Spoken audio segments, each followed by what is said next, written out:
என் அன்பான குமரி மாந்திரிக ஜோதி நேயர்களே, உங்கள் அனைவருக்கும் என் இனிய வணக்கம். நம்ம இன்னைக்கு பார்க்கக்கூடிய பதிவு எதை பத்தி அப்படின்னு பாத்தீங்கன்னா, ரொம்ப அற்புதமான பதிவு தான். எதிரிகளை ரொம்ப எளிமையா நம்ம அழிக்கக்கூடிய முறை, அழிக்கக்கூடியது உங்களுக்கு பாதுகாப்புக்கான விஷயங்கள் எல்லாமே இதுல அடங்கிறோம். ஏன்னா வாழ்க்கையில நம்ம என்னைக்கா இருந்தாலும் சரிதான், ஒரு நபர் வளர்ந்து வராங்க அப்படிங்கிற ஒரு சூழ்நிலை வருதுனாலே இந்த மனிதர்கள் என்னதான் நினைப்பாங்கன்னு தெரியாது. அவனை எப்படியாவது அழிச்சிடணும். இந்த சில இப்போ நம்ம ஷார்ட்ஸ் நிறைய ட்ரெண்டிங் ஆகுது. ஒருத்தன் ஒரு பைக் எடுத்துட்டு போனோடனே அப்படியே போய் உடனே ஜெண்டா அப்படின்ட்டு போட்ட மாதிரி. அப்போ இந்த மனிதர்களுடைய மனநிலை தான் இப்படி இருக்கு. அவங்க ஒருத்தன் வளர்ச்சி அடைகிறான், கூடால இருக்கவங்களே நிறைய விஷயம் பண்றாங்க. கூடால இருக்கக்கூடிய நபரே இந்த நபர் வளருறான் அப்படின்னு தெரிஞ்சாலே அவனுக்கு எப்படியாவது எங்கேயாவது ஒரு இடத்துல ஒரு ஆப்பு செருவணுமே. ஏன் நம்ம மட்டும் இப்படி இருக்கோம், அவன் மட்டும் டப்புன்னு வளர்ந்துட்டானே. அவன் அவ்வளோ கஷ்டப்பட்டிருப்பான், நைட்டும் பகலும் உழைச்சிருப்பான். அவன் முன்னேறி போயிட்டான். இவன் ஒரு வேலைக்கும் போக மாட்டான், ஒரு காலத்துக்கும் போக மாட்டானு, குடிச்சு திரிவானோ நிறைய பேர். இவனுக்கு பார்த்த உடனே ஒரு பொறாமை வந்துடும்.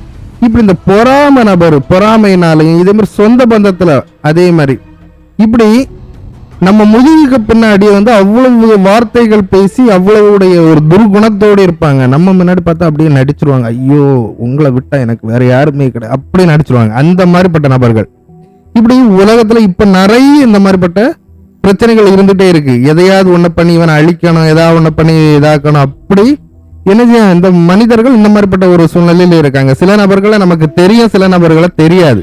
இந்த ரெண்டுக்குமே நம்ம சூப்பரா ஒரு சொல்யூஷன் தாரேன். இதை எல்லாரும் பயன்படுத்தலாம். ஆண் பெண் எல்லாம் கிடையாது. பண்ணும்போது சுத்தமா இருங்க, அவ்வளவுதான். சரிங்களா? கவர்ச்சி சாப்பிடாங்க, இறைச்சி அந்த மாதிரிப்பட்ட கறி எதுவும் சாப்பிடாங்க. பூஜைக்கு போகும்போது குளிச்சுக்கிட்டு சரியான ஒரு முறையில பண்ணுங்க. இதுக்கு அதே மாதிரி பெரிய செலவெல்லாம் ஆகுமா? கிடையவே செய்யாது. சிம்பிளா நான் முடிச்சதுக்கு உங்களுக்கு வழி சொல்லி தரேன். இதுக்கு ஒரே ஒரு விஷயம் நம்ம தேவைப்படும். இதை ஏற்கனவே முந்தின வீடியோவிலேயே நான் இதற்காகவே கொடுத்துட்டேன். என்னன்னு பாத்தீங்கன்னா, கரிசலாங்கண்ணி மை. இதை எப்படி எடுக்கணும், எப்படி பயன்படுத்தணும் அப்படிங்கிற விஷயம் ரொம்ப எளிய முறையில தான் அதை நான் ஏற்கனவே ஒரு வீடியோவா கொடுத்துருக்கேன். இதுக்கு முந்தின வீடியோவுக்கு முந்தின வீடியோவா இருக்கும். சரிங்களா? இப்ப பார்த்துட்டு இருக்க வீடியோவுக்கு முன்னாடி உள்ள வீடியோ. சரிங்களா? கரிசலாங்கண்ணி மை. சரிங்களா? அதை எப்படி பயன்படுத்தணும் அப்படிங்கிறது நான் இப்ப சொல்லித்தரேன். இதுக்கு இந்த பூஜைக்கு தேவையானது அந்த கரிசலாங்கண்ணி மை 1. அதுக்கு அடுத்தல வேப்ப எண்ணெய். அதுக்கு அடுத்தல கருப்பு துணி கொஞ்சம் பெருசாவே நீங்க கடையில கட் பண்ணி வாங்கிடுங்க, இல்ல கடையில கிடைக்கதையும் வாங்கிடுங்க. ஒரு எலுமிச்சம்பழம், இதுதான் ரொம்ப முக்கியமான விஷயம். இதுல புள்ளி இல்லாதது பார்த்து எடுக்கணும், நீங்க தான் எடுக்கணும். கடைக்காரங்கள்ட்ட கேட்க கூடாது. எலுமிச்சம்பழ தட்டோடு எடுத்து நீங்க பார்த்து எடுக்கணும். புள்ளி இல்லாத அழகான மஞ்சள் நிறத்தில் உள்ள எலுமிச்சை பழம். ஏன்னா காய எடுத்துட்டு வந்துருவாங்க நம்ம மக்கள், அதனாலதான் தெளிவா சொல்றேன். சரிங்களா? எலுமிச்சை பழமாட்டு எடுக்கணும், புள்ளி இல்லாம பார்த்து எடுக்கணும். சரிங்களா? இப்படி இது பூஜைக்கு தேவையான பொருள். இதெல்லாம் எடுத்து வச்சிடுங்க. இந்த பூஜை என்னைக்கு பண்ணணும்னு பாத்தீங்கன்னா, ஒரு அமாவாசை அன்னைக்கு தான் நீங்க பண்ணணும். அமாவாசை அன்னைக்கு இரவு நேரத்துல 9 மணிக்கு மேல இந்த பூஜை நீங்க தொடங்கணும். சரிங்களா? ரொம்ப ரொம்ப எளிய முறையில தான். ஆனா இதை தவறான விஷயத்துக்கு நீங்க பயன்படுத்துனீங்க, உங்களுக்கு எதிரி தொந்தரவு இல்லாத நபருக்கு நீங்க இந்த காரியத்தை நீங்க பயன்படுத்துறீங்கன்னா அதனுடைய பாதிப்பு கண்டிப்பா இருக்கு. அதனுடைய கர்மா உங்களை தான் சேரும். வாழ்க்கையே அடுத்தவங்களுக்கு என்னைக்குமே நம்மளே ஒரு பிரச்சனையில இருந்து தற்காத்து கொள்வதற்கான இந்த விஷயத்த சொல்றேன். உங்களுக்கு யாரோ ஒரு விஷயம் பண்ணிட்டாங்க, உங்களுக்கு தெரிஞ்ச நபரோ தெரியாத நபரோ, அப்ப அதுல இருந்து நீங்க மாறிடணும். அவங்களுக்குள்ள விஷயத்த அவங்களுக்கு திருப்பி மாத்தி விட்டுறணும் அப்படிங்கறதுக்காக தான். நீங்க அதுக்காண்டி நீங்க உங்களுக்கு ஒரு நபரை குறிப்பிட்ட அந்த நபருக்கு நீங்க செய்யாதுங்க, தயவு செய்து. அதுக்குள்ள விஷயம் இது கிடையாது. சரிங்களா? அதையும் மீறி செய்யறீங்கன்னா அதனுடைய பாதிப்பு உங்களை சேரும். சும்மா ஏதாவது பாவங்கள் ஏதோ ஒரு 2 நாள் 3 நாள் சண்டைக்கு சில முறைச்சிட்டு போயிட்டாலே இவனுக்கு வந்துடும். முறைச்சிட்டு போயிட்டானே நம்மளை பார்த்து, அப்ப ஏதாவது ஒண்ணு பண்ணணுமே. இப்படிப்பட்ட விஷயங்களா இருக்கு. அதே மாதிரி பொறாமை எண்ணம். இவன் இவ்வளவு தூரம் வசதியா வாழ்ந்துட்டு இருக்கானே, இவ்வளவு தூரம் இதாகிட்ட, அவன் படக்கூடிய கஷ்டம் அவனுக்கு தான் தெரியும். இன்னைக்கு உள்ள மனித வாழ்க்கையில வெளியிருந்து பார்க்கும்போது எல்லாருக்க வாழ்க்கையும் சூப்பரா இருக்கும். உள்ள போய் பார்த்தாதான் அவனுடைய கஷ்டங்கள் தெரியும். மனிதர்கள் நல்லா புரிஞ்சிடுங்க. எல்லாருக்க வாழ்க்கையிலும் அவ்வளவு பிரச்சனைகள் கஷ்டங்கள் இருக்கு. வெளியிருந்து பார்க்கும்போது அந்த நபர் பிரச்சனை இல்லாத மாதிரி இருக்கும். ஆனா உள்ள போய் பார்த்தீங்கன்னா உங்களை விட மேலான பிரச்சனைகள் இருக்கலாம். அதனால வந்து யாரையும் வெளியே இருந்து இட போடாதுங்க. அதே மாதிரி யாருக்கும் எந்த தீங்கும் பண்ணாதுங்க. நமக்கு வரதை நம்ம மாத்தி விடணும். அதற்கான வழிதான் இது. சரிங்களா? முடிஞ்ச அளவு பக்காவா பண்ணுங்க. 100% வேலை செய்யும். சரியா? இதற்கு முக்கியமான ஒரு விஷயம் இருக்கு. என்ன விஷயம்னு பாத்தீங்கன்னா, நீங்க வந்து மனதை வந்து ஒருநிலைப்படுத்தி செய்யணும். நம்ம செய்யக்கூடிய விஷயத்துக்கு மனதை ஒருநிலைப்படுத்தணும். எண்ணங்களை எங்கேயும் விட்டுக்கிட்டு நீங்க பண்ணீங்கன்னா, 1008 மந்திரம் சொல்ல சொன்னாரு. சொல்லுவோம் நம்ம 1008 மந்திரம் சொன்னா என்ன அப்படின்னு நீங்க வேற எங்கேயோ யோசிச்சுக்கிட்டு அவனை என்னத்தையா பண்ணணுமே இல்ல வேற ஏதாவது ஒரு நினப்ப வச்சுக்கிட்டு நீங்க இந்த மந்திரத்தை மட்டும் சொல்லிட்டு இருக்கிறது பிரோஜனமற்றது. அது வேஸ்ட். அதுக்கு நீங்க பேசாம போய் தூங்கிடலாம். சரிங்களா? அப்படி நீங்க ஒரு காரியம் பண்ணாதுங்க. ஒரு காரியம் நம்ம எடுத்துட்டோம்னா என்ன செய்யணும்? ரொம்ப தெளிவா ஒரு நோக்கத்தை நம்ம சரியா என்ன செய்யறோம் அதை கரெக்டா பண்ணணும். அதுக்கான அந்த நோக்கத்திற்காக தான் நம்ம இருக்க போறோம்.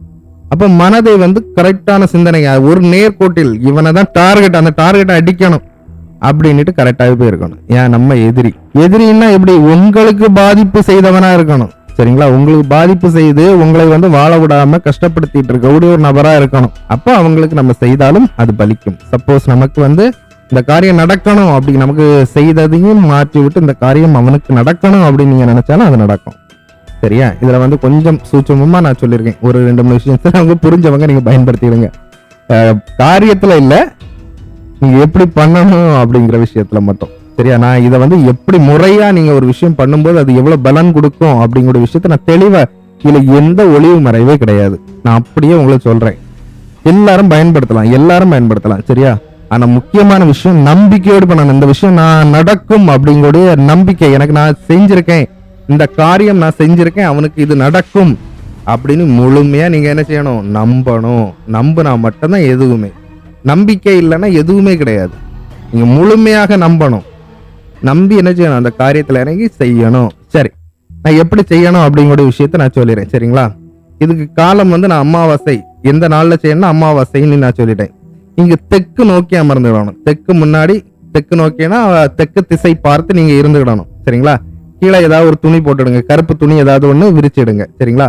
அதே மாதிரி இன்னொரு கருப்பு துணியும் வேணும். 2 துணி கணக்காய் கிடைக்காம நீங்க ஒண்ணு கருப்பு துணியில இருங்க. என்ன ஒண்ணுல நீங்க எலுமிச்சம்பழம் வைக்கிற மாதிரி இருக்கும். சரிங்களா? சரி, இந்த வேப்பெண்ணெய் தீபத்தை நீங்க வந்து என்ன செய்யணும்? தெற்கு திசை நோக்கி நீங்க என்ன செய்யணும்? எரிய விடணும். சரியா? எரிய விட்டுக்கிட்டு அகல் விளக்குல வேப்பெண்ணெயை ஊத்தி என்ன செய்யுங்க?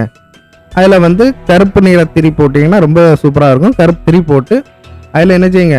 விளக்க பத்த வைங்க. இந்த எலுமிச்சம்பழத்துல இந்த கரிசலாங்கண்ணி மை இருக்கு பாத்தீங்களா? இந்த கரிசலாங்கண்ணி மைய வச்சு அந்த நபருடைய பேரை நீங்க எழுதணும். எப்படி பேர் எழுதணும்? இப்ப வந்து தெரிஞ்ச நபர், இது வந்து சில பேர் பேரை தெரியாது, யாருன்னே தெரியாதுன்னா அதுக்குள்ள விஷயம் சொல்லி தரேன். இப்ப தெரிந்த நபர்கள், இந்த நபர் தான் நமக்கு தெரியும், இவன் தான் டார்கெட், இவன் தான் பண்றான் அப்படின்னு 100% தெரிஞ்ச பிறகு அந்த நபரினுடைய தாயார் பெயர் மேல கண்டிப்பா போடணும். சில பேர் தாயார் பேர் இல்லைன்னா என்ன பண்ணதுக்கு அப்படின்னு கேக்குறீங்க. அப்ப அதற்கு மாற்று வழி நான் சொல்லித்தரேன் இதுல. சரியா? இப்ப வந்து தாயார் பேர் இல்ல, சரி வரம் பேர் மட்டும்தான் இருக்கு அப்படின்னாலும் என்ன செய்யலாம்? அதுக்கு மேல வந்து என்ன செய்யணும்? எதிரி வந்து யாருன்னே தெரியாது அப்படிதானே, சர்வ எதிரி, என்னுடைய சர்வ எதிரி அப்படின்ன மாதிரி நீங்க மென்ஷன் பண்ணிக்கலாம். சரிங்களா? சரி, இப்ப பேரு தெரியுது, தாயார் பேர் தெரியுது, என்ன பண்ணலாம்? அப்போ மேல என்ன செய்றீங்க? தாயார் பேர். இப்ப வந்து உதாரணத்துக்கு நான் ஒரு விஷயம் சொல்லலாம். உதாரணத்துக்கு இப்ப வந்து தேவி மகன் முருகன் வச்சுக்கிடும். தேவியின் மகன் முருகன், தேவிக்க மகன் தான் முருகன். நல்லா தெளிவா புரிஞ்சிடுங்க. அப்ப மேல என்ன செய்யணும்? தேவி மகன் முருகனுக்கு என்ன காரியம் நடக்கணும் அதையும் போட்டு சின்னதா எழுதுனா போதும். அதுல வந்து நேரம் எழுதுங்க, இன்னைக்குள்ள காலத்துக்கான நேரம். இதுலதான் மிகப்பெரிய முக்கியமான சூட்சமே, நிறைய விஷயம் மறைக்கப்படுறதுக்கு காரணம் இதுதான். தமிழ் வருடத்துல என்ன செய்றீங்க? இந்த காலத்து இந்த தமிழ் வருடம் என்ன வருடமோ அதுவும் நாளும் குறிப்பிட்டு கீழே எழுதிருங்க. சரியா? எழுதிக்கிட்டு கரிசலாங்கண்ணி மைய எடுத்து என்ன செய்றீங்க? ஒரு சின்ன அந்த நம்ம பத்தி கொளுத்திக்கிட்டெல்லாம் ஒரு ஈக்கு இருக்க பார்த்தீங்களா? இந்த மாதிரி ஈக்கு யூஸ் பண்ணிக்கலாம். சரிங்களா? வழக்கமாத்த ஈக்கு வேண்டாம். வழக்கமாறுனா வாரியலுடைய ஈக்கு வேண்டாம். இந்த ஈக்கு வந்து யூஸ் பண்ணிக்கலாம். சரிங்களா? இதை வச்சு அழகா என்ன செய்யுங்க? எழுதிக்கிடுங்க. எழுதிக்கிட்டு அதுக்குள்ள டேட்டும் போட்டு அந்த ஒரு கருப்பு துணி நம்ம விளக்கு கொளுத்தி வச்சிருக்கோம்ல அதுக்கு முன்னாடி விரிச்சு அதுல இந்த எலுமிச்சம்பழத்தை வையுங்கள். வச்சுக்கிட்டு நீங்க தெற்கு நோக்கி இருக்கணும். தெற்கு நோக்கி விளக்கறியுது. நீங்க என்ன செய்ய போறீங்க, இந்த மந்திரத்தை 1008 ஊர் நீங்க சொல்லணும். திரும்பவும் சொல்றேன், பொறுமையா இருக்கணும், நிதானமா இருக்கணும். வாயில வரக்கூடிய மந்திரம் உச்சாடனம் சரியா இருக்கணும். இதற்காக நீங்க மந்திரத்தை ஒரு நேரத்தை நீங்க சொல்லி பார்த்து வரனாலும் வச்சுக்கலாம். அதனால சரியா சொல்லணும். சரியா? இல்ல எனக்கு பேர் தெரியாது, அந்த நபர் யாரு என்ன ஏதுன்னு எனக்கு தெரியல, ஆனா யாரோ ஒருத்தங்க மறைமுக எதிரியா இருந்து இந்த மாதிரி பண்ணிட்டு இருக்காங்கன்னா, சர்வ சத்ரு, என்னுடைய எல்லா எதிரிகளும் அப்படின்னு மென்ஷன் பண்ணிடுங்க. ஒண்ணும் இல்லை. சரியா? சரி, இப்போ இதுக்கு என்ன செய்யறோம், 1008 மந்திரம் போட போறோம். 1008 தடவை இந்த மந்திரத்தை அதை நோக்கி சொல்ல போறோம். நம்மளுடைய பார்வை எங்க இருக்கணும், அந்த எலுமிச்சம்பழத்தை மட்டும்தான் நோக்கி இருக்கணும். சரிங்களா? இது எங்க இருந்து நீங்க பண்ணலாம்னு பாத்தீங்கன்னா, மொட்டை மாடியில இருந்து பண்ணலாம். வீட்டுக்குள்ள வச்சு பண்ண வேண்டாம். சரிங்களா? மொட்டை மாடியில இருந்து பண்ணுங்க. அதே மாதிரி கூடல யாருமே வேண்டாமே, எல்லாருமே கீழே இருக்க சொல்லிடுங்க. யாரையும் பக்கத்துல இருத்தாதுங்க. நீங்க மட்டும் இருந்து பண்ணுங்க. எந்த நபர் பண்றீங்களோ அந்த நபர் மட்டும் இருந்து பண்ணுங்க. சரிங்களா? ஒண்ணுமே பயப்பட மாதிரி எல்லாம் இங்க ஒண்ணுமே கிடையாது. அதனால நீங்க சில பேருக்கு பயமா இருக்குன்னு எல்லாம் இருக்கும். அப்படி எதுவுமே கிடையாது. அதனால நீங்க பயப்பட வேண்டிய அவசியம் இல்லை. சரியா? சரி, மந்திரத்தை பார்ப்போம். ஓம் கிரீம் க்ளீம் பைரவாய மம சத்ரு நாசய சர்வ வசிய குரு குரு சோஹா. இதுதான் மந்திரம். மந்திரத்தை திரும்ப சொல்றேன் பாருங்க. ஓம் கிரீம் க்ளீம் பைரவாய மம சத்ரு நாசய சர்வ வசிய குரு குரு சோஹா. மந்திரத்தை கரெக்டா பார்த்து கரெக்டான உச்சரிப்புல கரெக்டா எழுதிடுங்க. திரும்ப ஒரு பார்த்து எழுதிடுங்க. இதுதான் மந்திரம். இந்த மந்திரத்தை 1008 ஊர் நீங்க போடணும். கையில ஏதாவது ஒண்ணு வச்சுக்கலாம். இப்போ ஏதாவது ஒரு எண்ணிக்கைக்கு நீங்க ஏதாவது ஒண்ணு எடுத்து வச்சு அப்படியே ஒவ்வொரு மந்திரமா சொல்ல சொல்ல என்ன செய்யலாம், எடுத்து வைக்கலாம். ஒரு ஊசி மணி பாசி மணி ஏதாவது ஒண்ணு வச்சுக்கலாம். எண்ணிக்கைக்கு நீங்க என்ன வைக்கணும்னாலும் வச்சுக்கலாம். என்ன சில பேருக்கு மனதில எண்ண முடியாது அப்படிங்கிறக்காண்டி. இல்ல ஏதாவது மாலைகள் வச்சுனாலும் நீங்க என்ன செய்யலாம், போடலாம். மாலையை உள்பக்கமா திருப்பக்கூடாது, வெளிப்பக்கமா திருப்பணும். ருத்ராட்சம் கையில வச்சு பிடிச்சு சுத்ததுலயே நிறைய விஷயம் இருக்கு. ருத்ராட்சத்தை என்ன செய்யணும், வெளிப்பக்கமாக சுத்தணும். கையில இருந்து வெளிப்பக்கமா விடணும், உள்பக்கமா விடக்கூடாது. சரியா? இப்படி ஒரு சில விஷயங்கள் எல்லா இடத்துலயுமே எல்லா இதுலயுமே ஒரு சின்ன சின்ன விஷயங்கள் இருக்கும், நுணுக்க முறை. சரியா? சரி, இத 1008 ஊர் நீங்க போட்டுட்டீங்க. போட்ட பிறகு இதை என்ன செய்யணும்னா அப்படியே வெட்டணும். எப்படி வெட்டணும், 4 துண்டா வெட்டணும். அப்படியே முழுசா பிடிச்சுக்கிட்டு 4 கோடு வெட்டணும். சரியா? 4 வெட்டி அதுக்குள்ள குங்குமம் தடவி என்ன செஞ்சிருங்க, ஏதாவது 4 முக்கு ரோடு இருக்கும்ல, அதுல ஒவ்வொரு பக்கத்துக்கும் ஒவ்வொரு ரோட்டுக்கும் என்ன செய்யணும், இதை நீங்க கொண்டு போற வேண்டியதான். அப்படியே நீங்க இல்லைன்னா அப்படியே அந்த எலுமிச்சம்பழத்தை அந்த துணியோடு சுத்தி கொண்டு போயிருங்க. கொண்டு போய் ஏதாவது ஒரு 4 முக்கு, ஏன்னா நீங்க 9 மணிக்கு மேலதான் பூஜை ஆரம்பிக்கணும் அமாவாசை அன்னைக்கு. அப்படிங்கும்போது நைட்டு ஒரு அன் டைம் ஆகும்போது யாரும் இருக்க மாட்டாங்க. அந்த டைம்ல போய் என்ன செய்யுங்க, 4 முக்கு ரோட்ல நின்று அதை வெட்டி 4 திசைக்கு என்ன செய்யுங்க, ரோட்டு ஓரமாவோ கொஞ்சம் கணக்காய்க்கு ஆள் எப்படியும் நடமாடதான் செய்வாங்க. அது கணக்காய் கொஞ்சம் சரிட்டு ஒதுக்கி எவ்வளவு தூரம் ஒதுக்கி போட முடியுமோ அந்த அளவுக்கு ஒதுக்கி நீங்க இறங்க. சரிங்களா? போட்டுக்கிட்டு நேரா கை கால் கழுவிக்கிட்டு இல்லைன்னா குளிங்க. குளிச்சுட்டு படுத்துருங்க. அவ்வளவுதான். உங்களுக்கு யாழை நாள்ல இது என்ன செய்யும், பலன் கொடுக்கும். ரொம்ப ரொம்ப அருமையான எளிய முறை இது. எப்படி சொல்லிருக்குன்னா ரொம்ப பழங்காலத்து முறை. இதெல்லாம் இன்னைக்கு நிறைய விஷயங்கள் இருக்கு. அதனால நீங்க என்ன செய்யுங்க, பக்காவா பண்ணுங்க. சரிங்களா? நான் திரும்பியும் சொல்லக்கூடிய ஒரே ஒரு விஷயம், தேவையில்லாத நபர்களுக்கு பண்ணாதுங்க. அநியாயமா ஒரு விஷயத்த பண்ணக்கூடாது. நியாயமா பண்ணுங்க.